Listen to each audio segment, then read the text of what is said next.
Il y a urgence. Et les déclarations flamboyantes de notre brillantissime président de ce matin, absolument effarante, d'ailleurs une quasi-déclaration de guerre sans consulter qui que ce soit, contre l'avis évident de la majorité à l'Assemblée nationale, puisque aussi bien la gauche que la droite ont poussé des hurlements. Tout ça exige que maintenant on essaye, mais on est à contre-courant, il ne faut pas se faire d'illusions, on essaye de rétablir un semblant de vérité sur le problème de la guerre russo-ukrainienne. Alors, je souhaite, évidemment, je vais vous apporter un certain nombre d'éléments dont je pense vous connaissez la plupart, mais pas que. Et puis, je pense aussi qu'en dehors de... Alors, ces éléments, il faut qu'ils soient rigoureusement objectifs, honnêtes, et qui résistent à la contradiction. Parce que sur le sujet de l'Ukraine, depuis le début du conflit, à commencer par les premiers jours du conflit, on raconte tout et n'importe quoi. La propagande s'est déchaînée d'un seul côté. Bon. J'ai connu la guerre, moi, parce qu'évidemment, j'ai 88 ans, donc j'étais gosse, mais quand même, j'avais des parents, j'étais pas complètement idiot, et mes parents, à la table familiale, on parlait de tout, on parlait beaucoup politique, parce que mon grand-père, mon père étaient radicaux, alors les radicaux, ça cause beaucoup, c'est sympathique, hein. Et ils parlaient devant nous, et j'ai un peu fait mon éducation, mon instruction civique comme cela. Alors ce conflit, par ailleurs, ma relation avec la Russie, elle a commencé assez brutalement lorsque je suis arrivé à la DST, que j'ai eu à plaider devant François Mitterrand lui-même la proposition d'expulsion de diplomates soviétiques. Il m'a donné son accord et j'ai procédé à l'expulsion de 47 diplomates soviétiques. C'est l'expulsion la plus nombreuse qui ait jamais été réalisée à l'encontre par un pays occidental, y compris les États-Unis, à l'encontre de l'espionnage soviétique, qui, je dois le dire, était un espionnage particulièrement performant. J'ai toujours dit que j'aurais aimé être le patron du KGB. Bon, ça m'aurait fait très plaisir, mais enfin, je ne pouvais pas trop demander quand même. Et puis ensuite, évidemment, j'ai quitté la DST après cette opération, qui a été un beau succès, qui m'a permis d'apprécier les procédés des États-Unis et de la CIA en particulier, pour lesquels je n'ai aucune estime. Alors j'en ai beaucoup. J'en ai beaucoup pour ceux qui étaient mes adversaires de l'époque, le KGB et le GRU. Et bon, j'ai repris évidemment le cours de ma carrière, et puis il s'est trouvé qu'ensuite j'ai eu l'occasion de me rendre en Union soviétique, d'abord, au comité central du Parti communiste, alors que c'était toujours l'Union soviétique, qui savait évidemment parfaitement à qui ils avaient affaire, et que je me suis retrouvé face à des gens qui étaient francs du collier, qui étaient compétents, et qui appréciaient finalement leurs adversaires. Moi, ils disaient de moi que j'étais un patriote. Moi, ça me choquait pas du tout. Et puis très vite, des liens d'amitié se sont liés. J'ai pu apprécier le patriotisme russe, qui est quelque chose dont on n'a aucune idée en France. On essaie de persuader les Français que Poutine est impopulaire. Moi, j'invite les gens qui le veulent ou qui le peuvent à se rendre à Moscou, à se rendre en Russie, à interroger les Russes. J'étais il y a encore 4 ou 5 ans à Moscou pour le 7 mai et le 8 mai, donc l'anniversaire de la victoire. Alors chez eux, c'est pas rien, l'anniversaire de la victoire. Hein, c'est un défilé de gens qui se promènent avec le portrait du grand-père ou de l'arrière-grand-père qui est mort. Ils ont eu 10 millions de morts, hein, militaires, qui est mort à la guerre. Ça s'appelle la Légion des Invincibles. C'est un spectacle qui vous donne le frisson. Bon. Et puis, j'ai assisté aussi au congrès des officiers généraux de l'armée rouge, hein, où on avait toutes les 10 minutes, on se levait pour chanter l'hymne russe. Et ces gens-là avaient les larmes aux yeux. Enfin, ce sont le patriotisme russe est un patriotisme qu'on est en train de méconnaître complètement. Et je crois qu'il faut clairement aujourd'hui, et c'est aussi un peu l'occasion de le dire. Donc le conflit russo-ukrainien, comme tous les conflits qui agitent les pays slaves, c'est un conflit qui remonte très loin. C'est pas par hasard si Poutine, qui n'est, je vous rassure, ni cancéreux, ni malade, ni gâteux, et il est physiquement en possession de tous ses moyens. Il était aux commandes d'un Tupolev ou d'un Ilyushin, enfin le plus gros avion de bombardement du monde. Il est monté dedans, il l'a piloté pendant une demi-heure. Je crois qu'il ne faudrait pas confier un avion de ce genre à M. Biden, parce qu'on aurait évidemment des surprises. Et donc, Poutine, quand il a fait son interview avec ce journaliste américain, il est remonté, non pas au déluge, mais il est remonté très loin. C'est pas un hasard. Faut que vous sachiez que les peuples slaves ont une mémoire que nous n'avons pas. Nous n'avons aucune mémoire. Hein.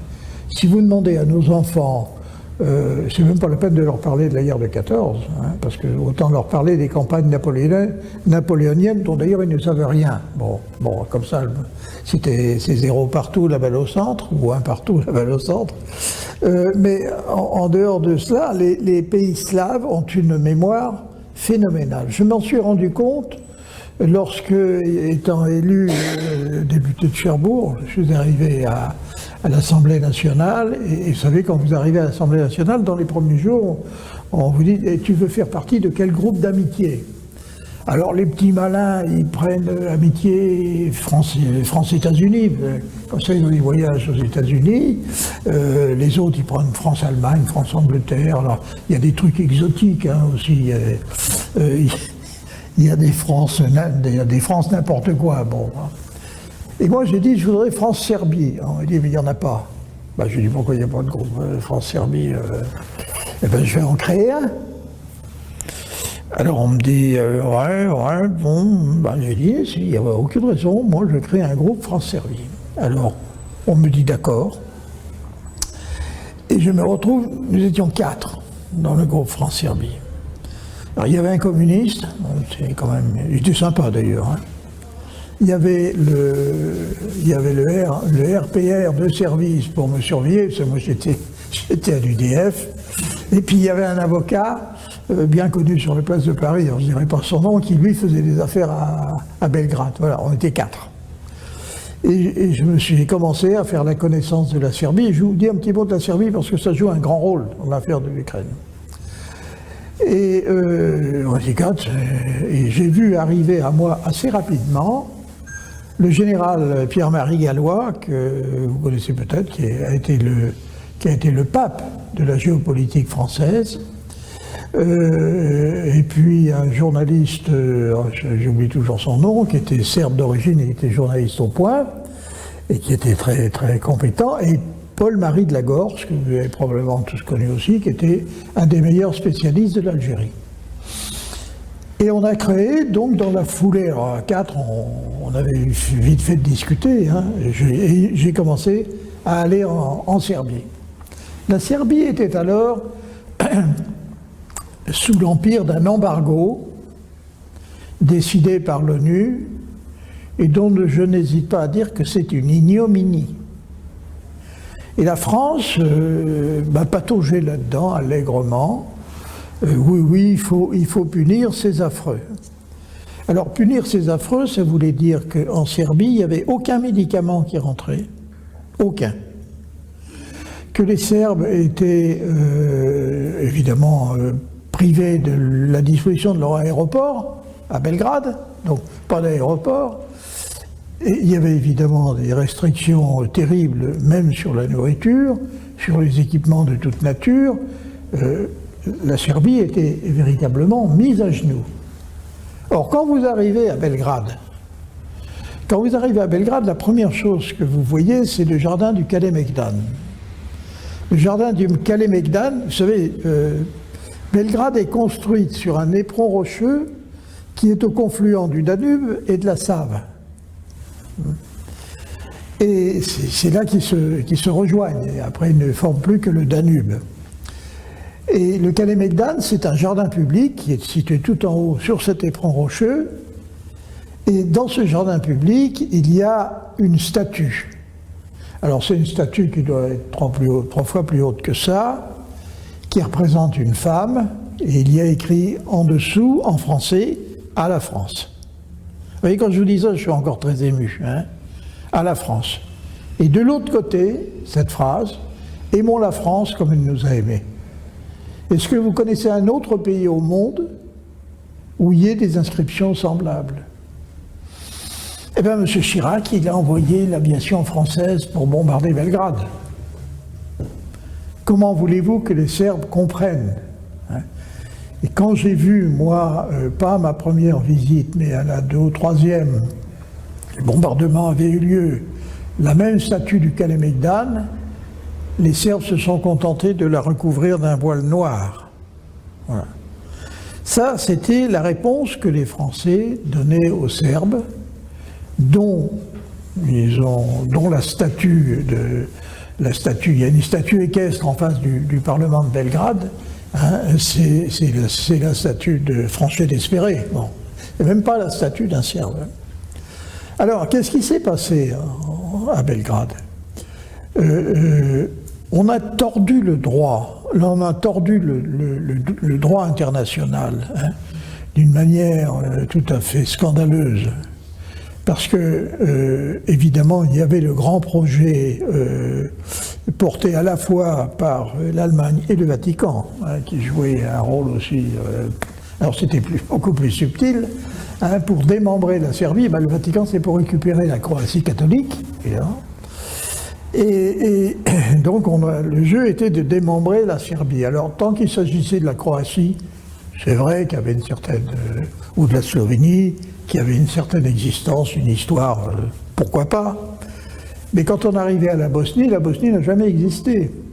Il n'y a jamais eu d'État bosniaque. On a créé de toutes pièces, à ce moment-là, un État musulman au milieu de l'Europe. Bon, il n'est pas que musulman, bien sûr. Il est aussi croate, il est aussi serbe. Ça veut dire qu'il est ingérable et qu'aujourd'hui, ça n'a pas l'air de marcher tellement bien. Bon, on a créé cet État. Et puis après, il y a eu le problème du Kosovo. Alors le Kosovo, il faut savoir que ça, on ne le dit pas. L'histoire du Kosovo, brièvement résumé, c'est quoi? Le Kosovo fait partie intégrante de la Serbie. Pendant la guerre, quand les Allemands ont envahi la Serbie, ils ont déporté massivement les Serbes du Kosovo, ils les ont expulsés. Bon. Et quand après la guerre, les Serbes du Kosovo ont voulu revenir au Kosovo, on le leur a interdit. Tito le leur a interdit. Donc on a fabriqué assez largement, avec l'appui des nazis et de la Wehrmacht, un État qui du coup s'est retrouvé massivement musulman. Bon, ça, les musulmans ils sont pour rien, mais on a en quelque sorte viré les Serbes du Kosovo. Mais le Kosovo faisait partie intégrante de la Serbie. Alors là, il n'y avait pas l'ombre d'un doute. Et c'est là l'origine de la position et la justification de la position de Poutine dans le conflit qu'il oppose à l'Ukraine. C'est qu'à ce moment-là, on a décidé d'aller faire un référendum à l'intérieur d'un pays souverain. On a organisé un référendum sur le Kosovo, qui a donné le résultat qu'il fallait attendre. Tout à fait logiquement, les Kosovars musulmans ont voté pour l'indépendance. J'aurais fait la même chose à leur place. Bon, il n'y a rien à dire. Mais la Serbie, elle s'est trouvée face à un référendum qui était complètement illégal, en fait. Bon, parce qu'aujourd'hui, on va nous parler des référendums dans le Donbass. Bon. Et on a donc décidé, l'ONU a décidé que, on allait donner l'indépendance à une partie d'un État. Alors, c'était quand même une décision lourde de sens, à preuve À preuve, l'Espagne ne l'a pas ratifié. Parce que l'Espagne, avec le Pays Basque et avec la Catalogne, il n'est pas du tout pressé de voir qu'un référendum va pouvoir les abstraire, en quelque sorte, de la République espagnole. Alors, Tchécoslovaquie n'a pas non plus ratifié. Je crois que c'est la Roumanie ou la Bulgarie. C'est la Bulgarie qui n'a pas ratifié non plus. Puis il y a plus un certain nombre de pays. Mais en tout état de cause, là, on avait tordu le bras à la morale internationale et au droit international. Alors, comme ça ne suffisait pas, bon, on a mis la main sur les dirigeants serbes, dont Milosevic, qui a été accusé de crimes de guerre dont on n'a pas réussi à prouver le premier commencement. Il était des crimes de guerre commis en Bosnie. Bon, il n'était pas en Bosnie, il était en Serbie, c'était pas du tout pareil. Et j'ai été, moi, j'ai accepté d'être témoin à décharge de Milosevic au tribunal de La Haye. Je suis allé le rencontrer au tribunal. Et alors c'était une procédure tout à fait extraordinaire parce que les témoins témoignaient masqués et la voix déformée devant un tribunal. Ça c'est une preuve de grande. Non mais franchement, Kafka n'aurait pas fait mieux. Même dans les tribunaux soviétiques ou les tribunaux nazis, les types, ils avaient pas une cagoule et masquée et puis la voix déformée, c'est effarant. Et alors les types témoignaient devant Milosevic. Milosevic avait refusé le concours des avocats. Il n'avait pas besoin d'avocats, ils se défendent tout seul. Et effectivement, il se défendait et il marquait des points très très importants parce qu'il disait à un type, mais dites donc, en fait, vous êtes allé à tel endroit et ça se présente comment? Là, le type ne savait pas, c'était un pathologie épouvantable. Et un à un, il démontait tous les témoignages. Et puis arrive un autre incident, le président du tribunal meurt. Bon, alors qu'est-ce qu'on fait dans une procédure quand le président du tribunal meurt? Ben, vous êtes obligé de recommencer au départ. Vous pouvez pas faire autrement. Eh bien non. Pas dans ce tribunal-là, où on a décidé qu'on continuait comme si le président n'était pas mort avec un autre président. Bon. Et je suis allé voir Milosevic en prison, je l'ai trouvé en très bonne forme. Très bien, t'es content de me voir. Bon, on a discuté, on a parlé vin français, entre autres choses. Bon, il nous a fait le café lui-même. Bon, c'est la première fois qu'un ancien présidentiel me faisait le café. Puis 3 semaines après, il était mort.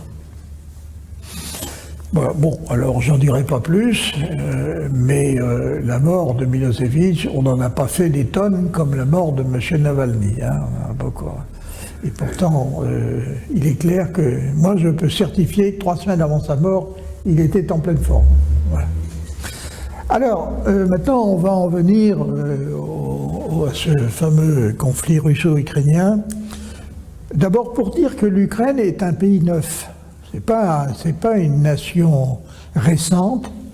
Elle appartient à cette espèce de fourmillement, de répartition de peuples, de nations dans lequel le diable ne retrouverait pas ses petits. C'est un peu, tiens, comme en Afrique, où c'est très compliqué, hein, entre des ethnies, des régions. Alors on les met de force ensemble, puis les autres, ils voudraient être ensemble, mais on leur dit mais non, mais non. Et là, il s'est créé, alors sauf pour des entités très fortes comme l'entité serbe, puisque les Serbes sont le premier, sinon le seul pays slave qui se soit libéré tout seul de l'emprise des Turcs, tout seul, hein, au XIXe siècle. Donc, alors, en dehors de quelques entités comme la Serbie, vous avez un certain nombre d'autres pays dont les habitants ou les petits territoires sont au hasard des guerres et de l'influence des rois, des républiques, des régimes rattachés tantôt à l'un, tantôt à l'autre. Bon, ça a été le cas pour l'Ukraine, puisqu'il y avait des bouts d'Ukraine qui se retrouvaient un petit peu partout, et que la dislocation de l'Empire austro-hongrois, qui a fait exploser en quelque sorte une unité qui était factice, enfin qui avait le mérite d'exister, la dislocation de l'Empire austro-hongrois a fait que les Ukrainiens se sont retrouvés en position d'indépendance le 17 mars 1917 par un détachement, donc en se détachant d'une part de la Russie et d'autre part de l'Austro-Hongrie. Hein. Bon. Alors ils se sont retrouvés comme ça. Et puis après, je ne vais pas trop détailler, mais après, l'Ukraine a été un peu ballottée parce qu'elle s'est trouvée dans la zone. Alors d'abord, elle a été absorbée par la Russie qui est devenue Union des républiques socialistes soviétiques, première chose. Et puis à ce moment-là, il y a eu la guerre entre les Blancs, les Russes blancs et les Russes rouges. Hein. L'Ukraine, elle ne savait plus trop où elle était. Et puis, ceux qui ont finalement été les plus intelligents, ça a été Lénine, les Russes, parce que Lénine, il a dit, ben, on va en faire une république socialiste soviétique. Et donc, il a donné à l'Ukraine, en quelque sorte, sa première indépendance. L'Ukraine s'est retrouvée comme un État. Alors, c'était un État factice, parce qu'ils étaient au sein de l'Union soviétique, mais c'était un État quand même. Et c'était tellement un État que, après la Deuxième Guerre mondiale, après on va revenir un petit peu sur la guerre, mais si on fait un saut jusqu'à la Deuxième Guerre mondiale, à ce moment-là, lorsqu'il a été question de fonder l'Organisation des Nations Unies, eh bien Staline a dit, ah oui, mais attendez, moi, avec ce que j'ai fait, c'est vrai que la Russie, 10 millions de morts, elle avait quand même le droit de parler, hein. Et ce que je représente en territoire, moi, il me faut 3 voix. Moi, je ne veux pas une voix comme les Français, les Anglais ou même les Américains. Non, moi, il me faut 3 voix. Donc, on a décidé qu'on allait donner une voix à la Russie, à la République socialiste soviétique de Russie, mais aussi une voix à la Biélorussie et une voix à l'Ukraine. Tout le monde a l'air d'oublier aujourd'hui que l'Ukraine doit son siège à l'ONU, parce que du coup l'Ukraine est à l'ONU depuis la libération, bien avant beaucoup d'autres États, et elle le doit au camarade Staline. Voilà, alors, camarade Staline, il était visionnaire, mais enfin bon, il a réussi cela. Alors, l'Ukraine a donc vécu sous la férule soviétique, évidemment, parce que être ukrainien ou être russe ou être biélorusse, ça changeait. En fait, ça changeait rien du tout. Et l'Ukraine s'est retrouvée assez rapidement en position assez difficile avec un pouvoir central à Moscou. Les moscovites, pour des raisons il serait peut-être un peu long d'étaler, de détailler, se sont conduits de manière, il faut le reconnaître, particulièrement cruelle avec les Ukrainiens. Ils les ont affamés, enfin passons au bilan, 6 millions de morts de la famine, c'est tout de même beaucoup entre les deux guerres. Ceci dû effectivement à l'occupation russe, ce qui fait que quand la Deuxième Guerre mondiale a éclaté, quand la Wehrmacht, ou plus exactement l'Oster, c'est-à-dire l'armée de l'Est, hein, l'armée allemande sur le front soviétique s'appelait l'Ost, O-S-T-R, hein, H-E-2-E-R, bon, l'armée de l'Est. Quand l'Oster est rentré en Ukraine, évidemment, ils ont été très bien accueillis parce que les Russes, les Soviétiques foutaient le camp, et les Ukrainiens se sont évidemment réjouis de l'arrivée des Allemands. Ils se sont tellement réjouis qu'ils ont demandé à se constituer à nouveau en État indépendant. Les Allemands se sont fait tirer l'oreille. Ils n'étaient pas très chauds pour donner l'indépendance à l'Ukraine, et puis bon, finalement, ils se sont laissés faire, et il y a eu un État ukrainien qui n'a pas duré longtemps, mais qui s'est rangé résolument aux côtés du Troisième Reich pour combattre, évidemment, l'armée rouge et l'Union soviétique.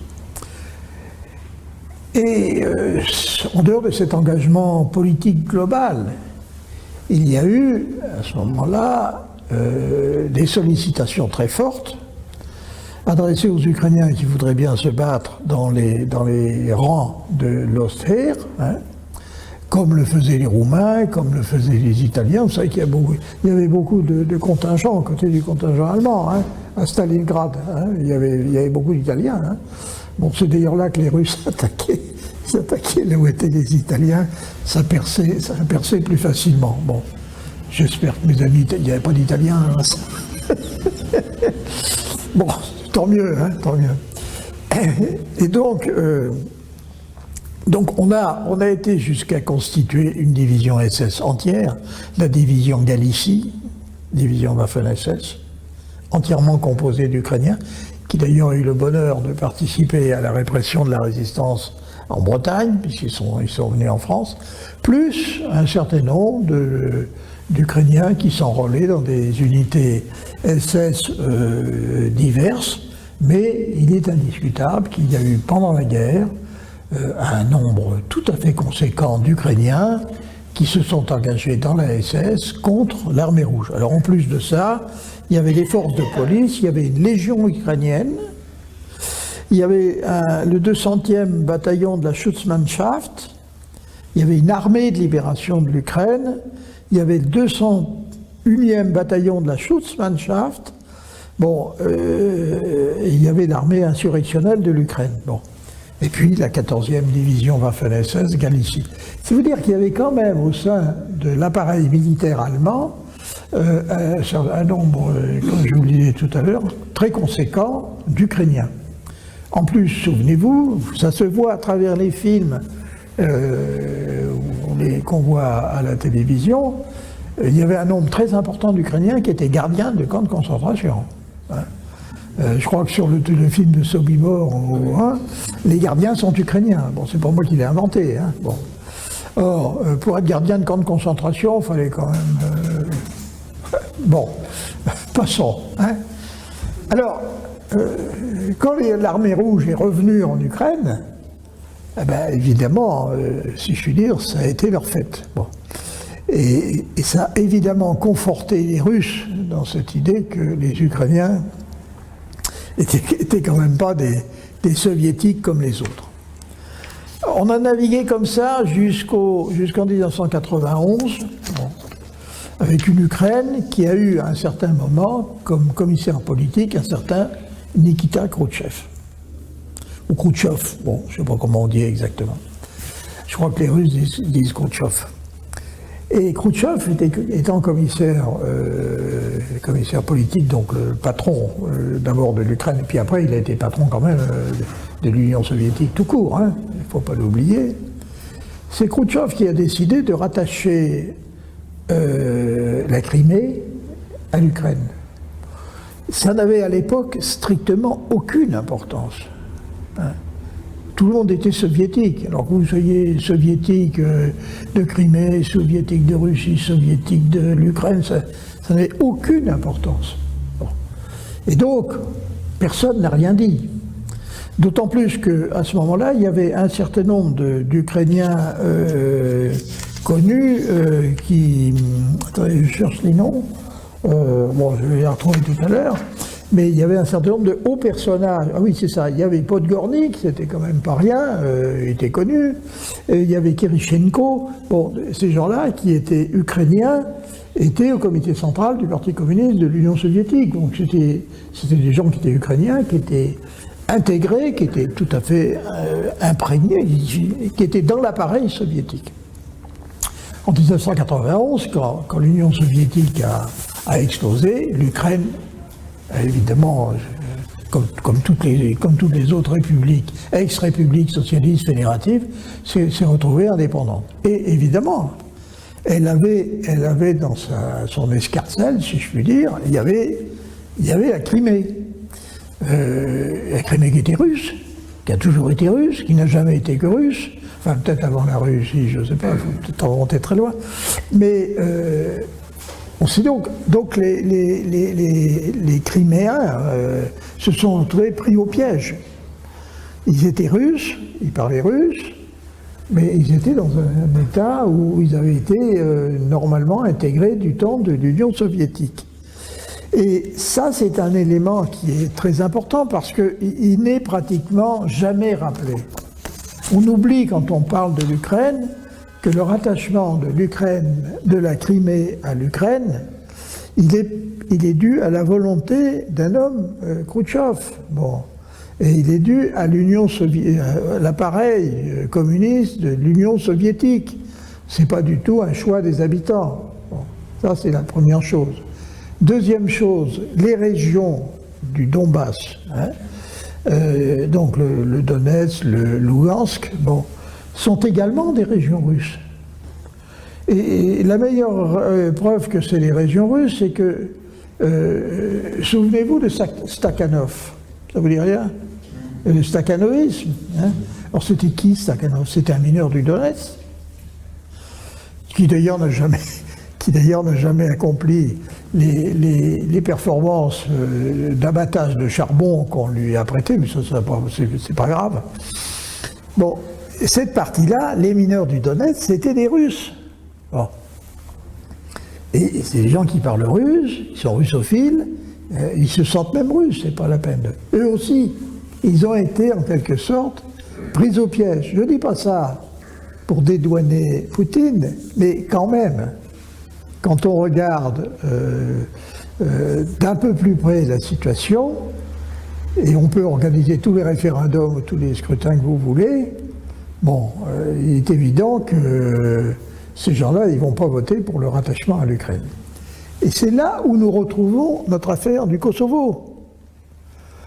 Parce que quand il y a eu les événements donc de 2022, donc il y a 2 ans, et que bon, ces événements ont eu lieu à la suite de la demande d'ailleurs de ces Russes qui s'étaient constitués en république séparatiste,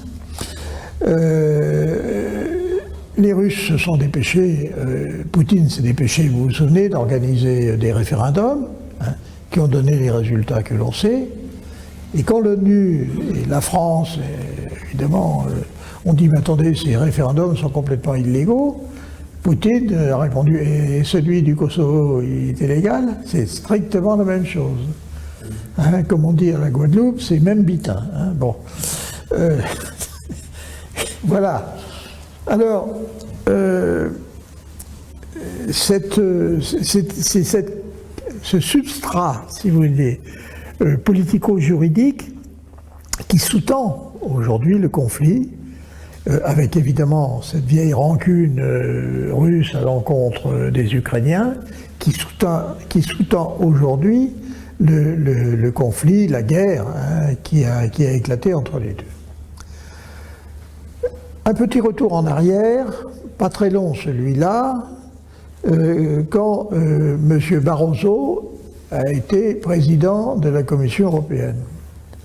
M. Barroso, il était comme Mme von der Leyen, que ma fille appelle Leyen, mais enfin ça, vous n'êtes pas obligé de... Et donc, M. Barroso, il rêvait évidemment d'étendre son empire et les pays européens adhérant les uns et s'agglutinant plus que adhérant à l'Europe, qui n'est pas l'Europe pour laquelle je me suis battu. Moi, je me suis battu pour l'Europe, pour la CED, la Communauté européenne de défense. Et bon, j'étais européen en quelque sorte, et fortement européen, mais je ne me reconnais plus du tout dans l'Europe actuelle. Donc M. Barroso, lui, il voulait aussi agrandir son empire, et il a promis à ce moment-là à l'Ukraine, il a mis aux dirigeants ukrainiens, il leur a mis le marché entre les mains, il leur a dit, vous choisissez entre Moscou et Bruxelles, et nous. Et évidemment, dans les années 2000, la Russie était exsangue, et pas exangue, comme le disait un de mes maires martiniquais, monsieur le sous-préfet, la commune est complètement exangue. Bon. Donc, il a mis le marché en main, Barroso, et il a dit aux dirigeants ukrainiens, qu'est-ce que vous préférez, l'Europe, avec son fric, sous-entendu, ou la Russie avec sa misère? Bon, évidemment. Les Ukrainiens, comme en plus ils n'aimaient pas trop les Russes, enfin les dirigeants ukrainiens, ils ont choisi de se rapprocher et on a à ce moment-là enclenché un processus qui a amené les Ukrainiens à croire, peut-être de bonne foi d'ailleurs, qu'ils allaient rentrer dans l'Europe sans problème. Hein. Et puis, évidemment, les Russes qui n'étaient pas dupes, mais qui n'avaient pas les moyens de protester, n'étaient évidemment pas d'accord. Néanmoins, comme Poutine est un politique avisé, il a quand même considéré qu'il ne fallait pas aller trop loin et il a fait en sorte que la Russie aide l'Ukraine et l'aide matériellement et économiquement, et pour ça il avait une arme formidable qui était le gazoduc qui traversait l'Ukraine, souvenez-vous, il traverse toujours d'ailleurs. Il y avait un gazoduc qui à l'époque était la principale, sinon l'unique source d'approvisionnement en gaz russe pour toute l'Europe et en particulier pour l'Allemagne.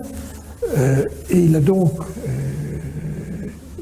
fait en sorte que les Ukrainiens touchent une dîme, un droit de passage, quelque chose qui était tout à fait normal, hein,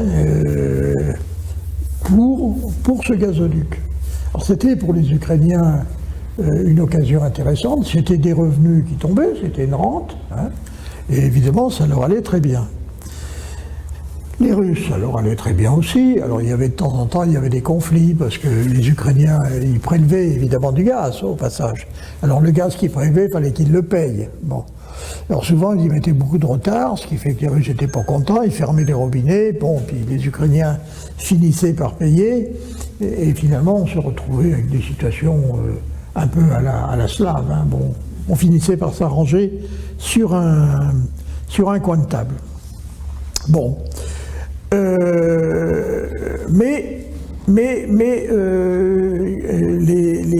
y avait dans la coulisse, en dehors de l'Europe, et des promesses inconsidérées de M. Barroso, il y avait les États-Unis. Alors les États-Unis, ça c'est pas seulement une thèse, c'est une observation qui a été faite par un de mes maîtres, Pierre-Marie Gallois, le général Gallois, qui est le père de la bombe atomique française, hein, quand même. Bon. C'est la politique américaine dite du containment, c'est-à-dire de l'endiguement. Et Tocqueville avait raison, hein, Tocqueville, grand Normand, hein. Tocqueville avait raison quand au XIXe siècle, il prédisait l'affrontement de la Russie et des États-Unis. Il faut lire ou relire, si vous ne l'avez pas vu, parce que c'est absolument capital, ce livre qui s'appelle « De la démocratie en Amérique ». Lisez, vous serez ahuri de voir ce que Tocqueville, au XIXe siècle, pouvait écrire. Conseiller général de la Manche. Je crois qu'il était député aussi, d'ailleurs. Voilà. Donc, Alexis de Tocqueville. Et Tocqueville avait le premier, et de très loin, prédit l'affrontement qui ne pouvait pas ne pas intervenir entre la Russie et les États-Unis.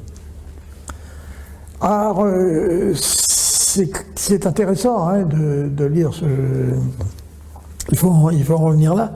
Donc, les Américains ont toujours eu, en tout cas depuis la guerre de 14, ils ont toujours eu le souci, en quelque sorte, de contenir la puissance russe et la puissance soviétique. Le containment, l'endiguement. Alors ça consiste en quoi? Eh bien, on place sur tout le pourtour de la Russie, c'est l'État le plus grand, c'est le pays le plus grand du monde, on met des places fortes. Hein, comme les Romains en mettaient autour des remparts. Alors, quand vous allez en Europe, c'est l'Allemagne, première place forte, parce que la France, on n'a pas confiance. Hein. Bon, ils ont peut-être raison, enfin bon. La France, l'Allemagne. Alors après, vous avez un petit peu plus loin, vous avez la Turquie, qui est aussi un allié, d'ailleurs fiable. Vous avez Israël, au passage. Après, vous avez le Pakistan, État très, très américanophile. Alors après, vous avez Formose, hein, on appelle aujourd'hui Taipei. Puis Puis après, l'autre bout, vous avez le Japon. Bon. Et c'est le containment, c'est-à-dire que on empêche la Russie, l'Empire soviétique, appelez-le comme vous voulez, de s'agrandir avec cette espèce de filet dans lequel on enferme l'empire des tsars, l'empire des bolcheviks, tout simplement la fédération de Russie d'aujourd'hui. Cette politique du containment a toujours amené les États-Unis à forcer, en quelque sorte, à peser, à faire pression sur la Russie. Et une de ces pressions qui a été ensuite inventée, en dehors de ces points d'ancrage que je vous ai cités, c'est l'OTAN. Alors l'OTAN, ça c'est une invention fabuleuse. Moi j'ai écrit un article il n'y a pas longtemps en disant qu'il fallait dissoudre l'OTAN. J'étais évidemment complètement à contre-courant, mais je continue à le penser. Bon, quand je vois des pays rentrer dans l'OTAN, l'OTAN a été, organisation du traité de l'Atlantique Nord, a été conçue au départ comme une organisation de défense. Elle n'a jamais rien défendu. Par contre, elle a attaqué. Parce que l'OTAN, on va faire vite, s'est mêlé de tout, partout, y compris en dehors de l'Atlantique Nord. Parce que quand elle va en Afghanistan, j'ai des notions de géographie suffisamment bonnes pour me permettre de dire que ce n'est pas vraiment l'Atlantique Nord. Quand elle intervient en Somalie, quand elle revient un peu partout, quand elle intervient en Irak, bon. Donc l'OTAN est devenue une organisation agressive, il ne faut pas hésiter à le dire, et qui est résolument, dont l'article 1 du Credo, c'est il faut supprimer la Russie. Bon, c'est quand même assez difficile, parce que c'est grand, la Russie. Mais l'objectif numéro 1 de l'OTAN, c'est la Russie. Elle peut s'appeler n'importe comment, c'est véritablement la Russie. Alors, quand on est arrivé, donc, dans les années 2014-2015,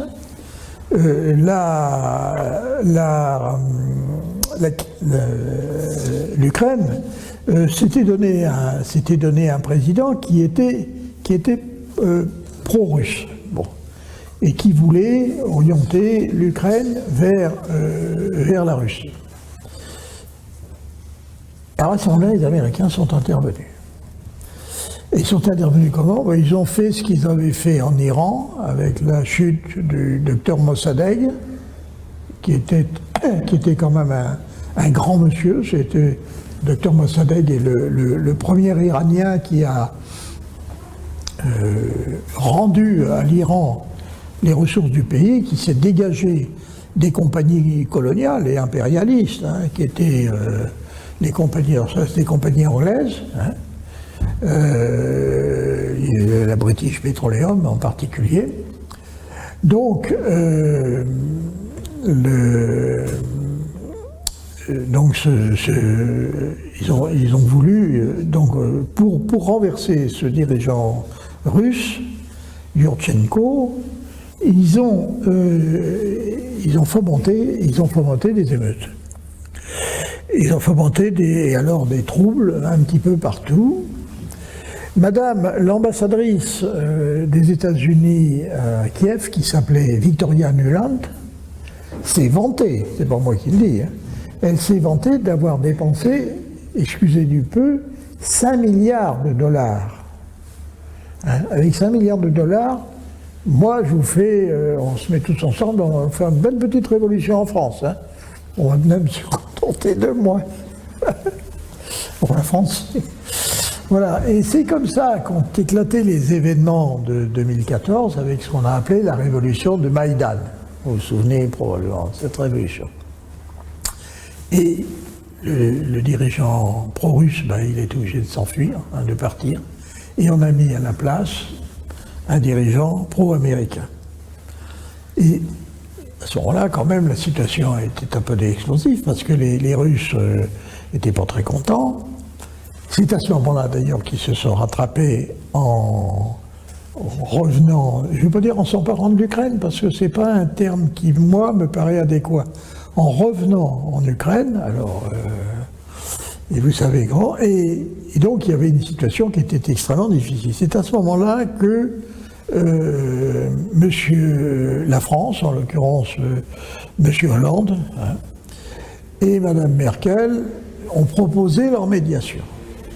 Et il y a eu les fameux accords de Maïdan qui en quelque sorte figeaient la situation sur le terrain, ont renvoyé l'Ukraine à plus tard, c'est-à-dire qu'on décidait, bon, on ratifiait pas le retour de l'Ukraine à la Russie, mais enfin on fermait un peu les yeux, donc on ne menaçait plus la Russie de quoi que ce soit, sauf qu'on prend à ce moment-là une autre mesure, l'embargo.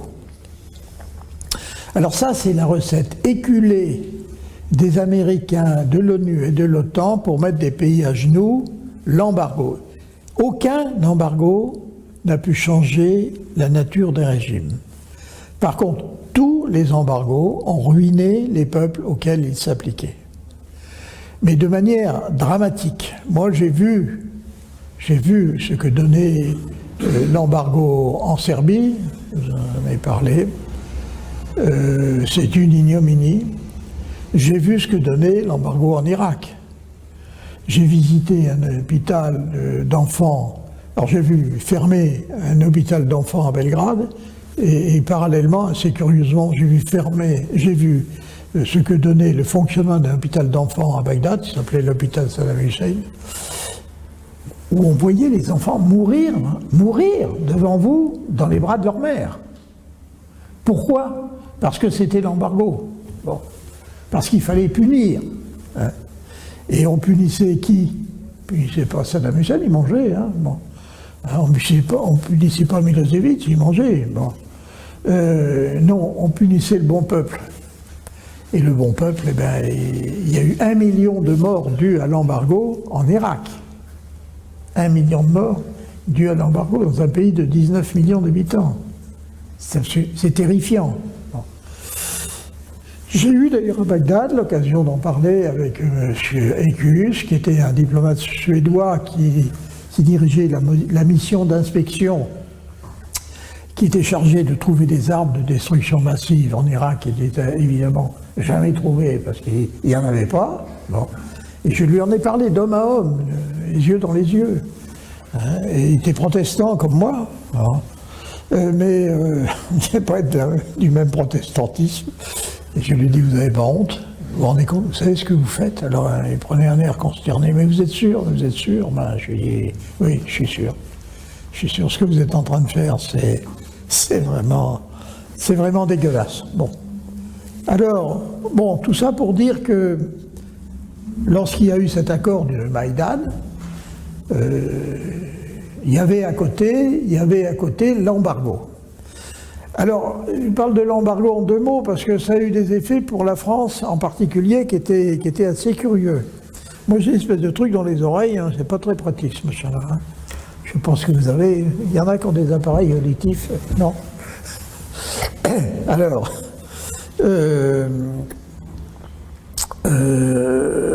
j'en étais où, là Ah oui, non, après l'embargo, oui. Non, alors, il y a eu cet embargo.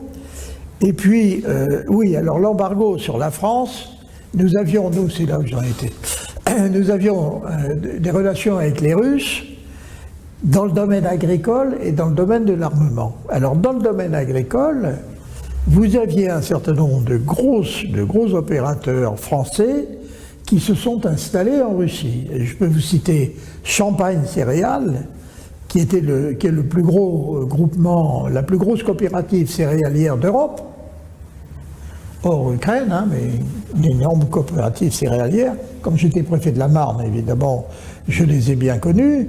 Ils avaient des bureaux en Russie et ils exploitaient en Russie. Alors, ils n'avaient pas la propriété, parce que les Russes n'étaient pas bêtes, ils louaient les terres, mais ils ne les donnaient pas. Mais nous avions là une mine d'or, en quelque sorte. Et nous exportions notre blé en Russie. Et puis, on passait aussi à un marché pour la fourniture de 2 Mistral. Alors, le Mistral, c'est quoi? C'est un porte-hélicoptère qui vaut à peu près 1 milliard. Hein. Donc, c'est des beaux bateaux, ça. Et on avait donc vendu 2 Mistral qui étaient en construction à Saint-Nazaire. Les équipages étaient à Saint-Nazaire. Les ingénieurs russes étaient à Saint-Nazaire. Tout ce petit monde vivait en parfaite harmonie avec les ouvriers, les officiers de la Royale, français bien évidemment. Tout ça se passait très bien. Et là, on a décidé, M. Hollande a décidé de résilier le marché. Alors ça, c'était une décision évidemment très intelligente, hein, puisque évidemment les Russes nous ont demandé d'être remboursés. Ils avaient payé. Ils avaient payé. Ils ont demandé de rembourser. Donc, et puis, ils sont partis, mais ils sont partis avec les plans. Évidemment, ils avaient les plans. De toute façon, ils ne pouvaient pas faire autrement. Ce qui fait que comme les Russes savent faire des bateaux, hein, bon, ils sont pas mauvais, hein. Je vais vous dire pourquoi après. Évidemment, de clients, ils sont devenus concurrents. Et oui, merci Monsieur Hollande. Hein. Et souvenez-vous que ces bateaux, on ne savait pas quoi en faire. On les a proposés à l'Égypte. Hein. L'Égypte, elle voulait bien qu'on échange que ce soit gratuit, parce qu'ils n'avaient pas un rond. Bon, alors, non, mais ça, c'est les affaires merveilleuses de Monsieur François Hollande. Alors, je reviens sur la construction navale russe. Bon, la construction navale russe, la construction navale militaire a toujours n'a jamais été abandonnée, même quand l'URSS ou la Russie s'est retrouvée dans les 36e dessous, pour des sous-marins, ça s'impose. Elle a toujours fabriqué des sous-marins nucléaires à raison d'un sous-marin tous les ans. Nous, on en fait un tous les 15 ou 20 ans. Puisque actuellement, on est dans une situation qui est très préoccupante sur ce plan-là. Les Russes ont toujours fait. Ils se sont même payés le luxe. Alors c'est dans les années 90 et les années où j'étais député, d'envoyer un sous-marin qui a traversé le détroit du Bosphore au nez et à la barbe de tout le monde, on ne l'a pas vu, et qui est allé faire surface au large des côtes américaines. Histoire de dire aux Américains, vous pouvez faire tout ce que vous voyez, voilà ce qu'on est capable de faire. Bon, alors l'accord de Maïdan. Bon, l'accord de Maïdan n'a pas empêché l'Ukraine de continuer, ce qu'il faisait depuis un certain nombre d'années, de bombarder les républiques sécessionnistes. Oui, entre-temps, il y avait des républiques sécessionnistes qui s'étaient créées dans le Donetsk et dans le Lougansk, de bombarder. On peut aujourd'hui, on a le bilan de ces bombardements. En 7 ans de bombardement, il y a eu 16 000 morts. Bon. Alors, il ne faut pas dire que c'est pas rien, parce que, évidemment, c'est des Russes, mais enfin, c'est pas une raison pour les tuer, tous. Et voilà le résultat. Il y a eu cette première... bon. Et puis, en fait, cette espèce de ni paix ni guerre entre les républiques sécessionnistes qui se sentaient appuyées, parce qu'il y avait des volontaires russes qui étaient dans les armées il faut le dire, hein, honnêtement, du Donetsk et de Lougansk, il y avait des volontaires. Hein. Cette espèce de paix, elle a été rompue donc en février dernier. Mais elle a été rompue comment ? Elle a été rompue d'abord parce que les Ukrainiens se sont réarmés, ont eu des conseillers militaires, ont eu des livraisons d'armement, et que d'ailleurs, M. Hollande, Mme Merkel d'abord, M. Hollande ensuite, ont expliqué que s'ils avaient signé les accords de Minsk, oui c'était à Minsk, hein, c'était pour gagner du temps, et pour gagner du temps, pour réarmer l'Ukraine. Bon. J'ai envie de vous dire, ces cons-là sont quand même un peu gonflés, hein, de sortir ça, hein, non mais franchement, il faut quand même être un peu gonflé. Mais enfin, à tout péché miséricorde. Donc, il y a ce premier point. Le deuxième point, qui est très précis, Et j'en ai encore demandé confirmation ce matin à mon ami Denessé, qui est le responsable de cette publication. Le 17 février, les Ukrainiens ont attaqué. Le 17 février. Les Russes le 22. Vous le saviez? Non. Personne n'en sait rien. Et ils ont attaqué les premiers. Alors évidemment, le problème du russe, c'est que c'est un ours. Bon, on a un peu de pathos, et on manquait de réflexe. Et puis surtout, c'est que les médias occidentaux ont fait le silence là-dessus. On n'a parlé que du 22. Mais le 22, c'était la réplique au 17. Première chose. Deuxième chose, quand les Russes ont répliqué, donc quand ils sont entrés en Ukraine, la première vague d'assaut qui est rentrée en Ukraine était composée de 60 000 hommes qui sont allés. 60 000 hommes, c'est pas la grande armée. Hein. Bon, évidemment, ils sont arrivés jusqu'à Kiev, mais ils se sont arrêtés. Et tout le corps de bataille était au total de 150 000 hommes. Même avec 150 000 hommes, vous ne pouvez pas envahir un pays comme l'Ukraine. Alors ça, c'est le début, en quelque sorte, de la guerre. Après, évidemment, les Ukrainiens qui ont eu une bonne armée ont répliqué, ont bouché les trous, et les Russes, dont ce n'était pas l'objet, leur but de guerre, c'était pas d'aller à Kiev. Bon, leur but de guerre, c'était de délivrer, selon leurs termes à eux, les républiques sécessionnistes, russophones et russophiles et russes tout court. Et ils se sont donc repliés. Ils se sont repliés. Pendant ce temps-là, l'Occident s'est évidemment déchaîné. L'immense monsieur le maire a prédit que la Russie allait s'écrouler dans les 15 jours ou les 3 semaines. Bon, on voit les résultats. D'ailleurs, il faut dire que sa politique est tellement réussie que voilà. Et c'est la suite. Bon. J'ai peut-être dépassé le temps. Non, pas du tout. Non, il faut me le dire. Hein. Alors, le front, par conséquent, là, on va rentrer maintenant dans le chapitre des grands. De toute façon, ce topo, je peux vous l'envoyer sur Internet. Hein, d'accord. On diffusera. Hein, oui, on verra après. Donc les Russes, évidemment, avec un corps, avec une armée d'invasion, hein, de 150 000 hommes ou 200 000 hommes, c'est rien du tout, pour tenir un territoire qui est un peu plus grand que celui de la France. Bon, il est certain que c'est notoirement insuffisant.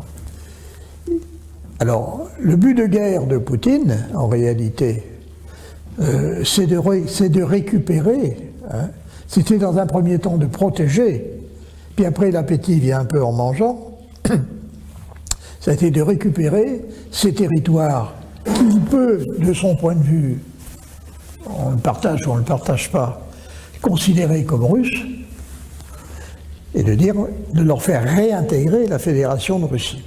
C'est ce qu'il a fait. Il a organisé donc des référendums. Il a rendu, c'est la réponse du berger à la bergère à propos du Kosovo, et les Russes se sont fortifiés sur des lignes de défense. Moi, j'étais à ce moment-là, comme vous, probablement, on ne savait pas trop ce qui se passait sur le front, parce qu'on n'avait que les communiqués de victoire de l'armée ukrainienne, on n'avait aucune nouvelle du front côté russe, que tous les médias russes étaient interdits en Europe, décision de la Commission européenne et ratifiée par la République française, c'est-à-dire qu'on a fait ce qu'on n'a même pas fait pendant la guerre de 14, ou pendant la Deuxième Guerre mondiale, c'est-à-dire qu'on a, au nom de la démocratie, dont nous sommes les enfants chéris, on a décidé que les gens qui étaient russes ou pro-russes étaient interdits de parole. Alors on a par exemple fermé Russia Today. Russia Today, c'était 150 journalistes français. Il y en avait un, alors j'oublie toujours son nom, il a un nom corse, c'est lui qui présentait Dardar, c'était un petit flash qu'on voyait à la télévision. Ils présentaient des œuvres d'art après le journal télévisé. Vous voyez pas qu'ici hein, Dardar, vous voyez ce que c'est? C'est un type bien d'ailleurs, un type très bien. Et ben, il était à Russia Today. Tous ces gens-là ont été obligés, ils ont été privés de leur travail du jour au lendemain. Hein. Bon. Et on a interdit toute diffusion. Pas de nouvelles du front, pas de communiqué, rien du tout. Et on nous annonçait que l'armée ukrainienne avançait. Mais vous savez, c'est comme dans les opéras, les opéras bouffes, où les gens crient marchons, marchons, ils piétinent sur la scène, hein, marchons, et ils n'avancent pas d'un mètre. C'était ça l'armée ukrainienne. C'était ça pourquoi? Parce que les Russes, très rapidement, se sont fortifiés et que surtout, ils ont pu s'appuyer, eux, sur une supériorité manifeste dans deux domaines. L'artillerie et l'aviation. L'artillerie et les chars, je dois dire. Parce qu'ils n'avaient pas envoyé au rencard les chars de la Deuxième Guerre mondiale. Ils les avaient gardés. Bon. Et qu'un char, on n'a pas toujours besoin d'armement. Je ne sais pas si vous avez vu le char Leclerc. Moi, j'ai vu le char Leclerc en manœuvre. C'est un truc étonnant. Il est à 80 à l'heure dans des champs boueux et il tire en roulant, quoi, avec une précision extraordinaire. Les chars Leclerc, il n'y en a pas partout. Hein. Bon. Et puis il faut savoir les piloter. Enfin, bon. Mais eux, ils avaient gardé leurs chars, ils en avaient des nouveaux, ils ont je ne sais combien de générations de chars, ils les ont jetés dans la bataille. Bon. Et ils ont probablement le maximum de leurs pertes, ça a été au début. Et puis ensuite, bon ben, fort de leur artillerie, une fois qu'ils ont réussi à stopper l'avance ukrainienne, c'était une avance si on veut, parce que en fait, c'était une reconquête qui n'a jamais eu lieu, ben, ils sont restés là. Hein. Et puis ils avaient la supériorité aérienne. Alors là, elle était écrasante. Vous verrez, je vous donne un petit peu plus loin le bilan des pertes ukrainiennes. Alors, il faut savoir que les Ukrainiens ont perdu au 9 février 2024. Alors ça, je vous donne les sources, c'est l'agence TASS, hein, une agence qui est russe. Alors comment j'ai ça? Ben parce que c'est des informations, moi, qui me viennent par l'Algérie. Parce que les amis algériens, eux, ils le reçoivent, hein, et ils me l'envoient. Bon, voilà. Alors, c'est bien, c'est un bon tuyau. Hein. Si vous avez des amis algériens, ils peuvent vous envoyer ça. Alors, l'agence TASS donne 570 avions, 265 hélicoptères, 12 137 drones, 464 systèmes anti-aériens, 14 900 chars, donc en gros, et autres véhicules blindés, 1218 lance-roquettes, 8000 pièces d'artillerie et mortiers, dont un certain nombre de César. Hein. Alors c'est peut-être moins, c'est possible, mais ils ont au moins 400 000 morts. 400 000 morts, avec une population évidemment bien inférieure à celle de la Russie. 400 000 morts, ça pèse très très lourdement. Hein. Et alors, ils ont eu beau envoyer à la casse, si je puis dire, des gens qui étaient d'abord des noms ukrainiens, les Hongrois, il y a des petits machins, des bouts de populations diverses et éparses, ils les ont envoyés à la bataille. Mais maintenant, il faut en revenir à la conscription. Et là, les jeunes Ukrainiens, ils ne sont pas tellement d'accord. Hein. Et il y a des cas de désertion qui se multiplient. Bon, honnêtement, moi, je crois qu'ils ont le nœud coulant passé autour de la gorge et ils ne voient pas très bien comment ils vont pouvoir s'en sortir. D'ailleurs, la meilleure preuve de ce que je dis, c'est que si on se réfère simplement aux informations données par les médias occidentaux. On a eu droit à une offensive victorieuse de Kiev. On a eu droit à l'annonce de la grande contre-offensive de juin 2023. Et puis aujourd'hui, subitement, on est passé de l'offensive à la défensive et au recul. C'est-à-dire qu'aujourd'hui, on avoue que si on ne leur renvoie pas encore des armes, des munitions, ils sont foutus, ils sont perdus. C'est pas moi qui le dis, hein. C'est M. Zelensky en tête, quoi. Ce qui veut dire qu'en réalité, toute la propagande qui nous a été généreusement délivrée n'a pas pu empêcher sur le, c'est même pas le long terme, sur le moyen terme, la vérité de se faire jour. Et aujourd'hui, la situation sur le terrain, elle permet aux Russes de continuer à grignoter. Alors jusqu'où iront-ils, ça, c'est pas moi qui peux vous répondre, mais on a fait en sorte que aujourd'hui, il est pratiquement exclu que l'Ukraine récupère un jour le Donetsk, Lugansk. Il y a 4 oblasts. Un oblast en Russie, c'est un département. Hein. Bon. Il y a 4 oblasts qui sont maintenant devenus des oblasts russes de la Fédération de Russie. Ce qui d'ailleurs, à la limite, pour les Russes, pourrait poser un problème s'ils les lâchaient, parce qu'ils ne peuvent plus maintenant. Ils ont modifié leur constitution. Ils ont intégré, la Douma a délibéré, ils ont intégré 4 républiques supplémentaires. Voilà la situation dans laquelle on est aujourd'hui. C'est probablement pour ça que notre président veut monter à l'assaut. Hein. Moi, je lui conseille de faire comme le faisait Napoléon au pont d'Arcole, où les généraux, dont le général Marceau, qui est mon compatriote de Chartres, c'est-à-dire de charger en tête des troupes. Voilà. Je pense que ça aurait beaucoup d'allure. Hein. Reconnaissez, ça aurait du panache. On a un président qui partirait sabre au clair. Hein. Ça serait, bon, il mourrait peut-être, mais il aurait une mort glorieuse.